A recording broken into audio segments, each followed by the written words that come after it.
اللہ تعالیٰ نے انسان کو بے شمار نعمتوں سے نوازا، اور ان نعمتوں میں سے ایک بہت بڑی نعمت انسانی دماغ ہے۔ انسانی دماغ کو انسان نے استعمال کر کے بہت اعلیٰ ایجادات کی۔ ان میں ایک موبائل بھی شامل ہے۔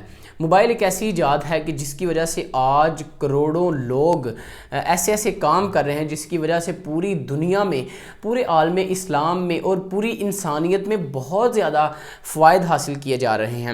اس کی وجہ سے انسان سب سے بڑا جو فائدہ یہ ہوا عام لوگوں میں، عام زندگی میں یہ فائدہ ہوا کہ اس نے دور بیٹھے بیٹے کو ماں کے بالکل قریب کر دیا۔ ویڈیو کال کے ذریعے آپ کسی کو بھی کہیں بھی بیٹھے آرام سے ایسے محسوس کر سکتے ہیں کہ جیسے وہ آپ کے بالکل سامنے بیٹھا ہو۔ اور اسی طرح سے کئی ایسے پروجیکٹس پہ کام جو کہ کبھی کسی انسان نے سوچا بھی نہ تھا، ایسے کام جو ہے وہ انسان آج موبائل پہ گھر بیٹھے ہاتھ میں پکڑ کر اس کو کر رہا ہے۔ اب ہر چیز کا کوئی نہ کوئی دوسرا پہلو ضرور ہوتا ہے۔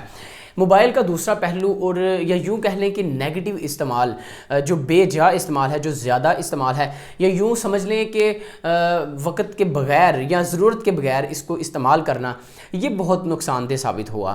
ورلڈ ہیلتھ آرگنائزیشن کی ایک ریسرچ کے مطابق موبائل کا زیادہ استعمال آپ کے دماغ پہ سب سے زیادہ اثر کرتا ہے، اور اس کی وجہ سے آپ کو کینسر کا سامنا بھی کرنا پڑتا ہے۔ آپ ہیڈ فون زیادہ استعمال کرتے ہیں جس کی وجہ سے آپ کے کانوں کے مسائل کو آپ کو سامنا کرنا پڑتا ہے۔ کانوں کا ایسا مسئلہ ہو جاتا ہے کہ جس کی وجہ سے آپ کو سننا بند ہو سکتا ہے یا بالکل کم ہو سکتا ہے، اور یہ چیز ڈائریکٹلی آپ کے دماغ پہ بھی اثر کرتی ہے۔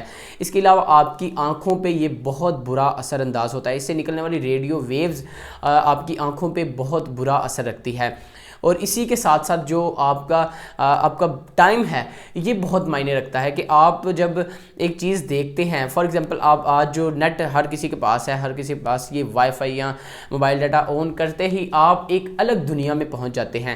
تو اس الگ دنیا میں آپ کو رنگین چیزیں نظر آتی ہیں، اور رنگین چیزیں آپ کو بار بار اس بات پر مجبور کرتی ہیں کہ آپ مزید ٹائم اسی پہ ویسٹ کریں، اور اسی پہ واقعی میں انسان ٹائم جو ہے وہ ویسٹ کرتا رہتا ہے۔ تو ٹائم کی ایک جو پرابلم ہے یہ بھی انسان کے لیے بہت نقصان دہ ثابت ہوتی ہے۔ ہم یہ اس چیز کو محسوس ہی نہیں کر پاتے کہ ہمارا ٹائم ویسٹ ہو رہا ہے، یا ہمیں اس کی وجہ سے کوئی آنکھوں کا پرابلم ہو جائے گا، یا کانوں کا کوئی مسئلہ ہو جائے گا، یا پھر دماغ پہ اثر بہت گہرا اس کا پڑ سکتا ہے۔ یہ ہم ایٹ دی ٹائم اس کو فیل کر ہی نہیں پاتے اور نہ ہی کر سکتے ہیں۔ یہ ہمیں آہستہ آہستہ یہ چیزیں بعد میں جب ہم اس سے دوری اختیار کرتے ہیں، یا پھر ایسا ہوتا ہے کہ بعد میں جب تھوڑی سی عمر گزرتی ہے تو اس کے آہستہ آہستہ ایفیکٹ جو ہیں وہ نظر آنا شروع ہو جاتے ہیں۔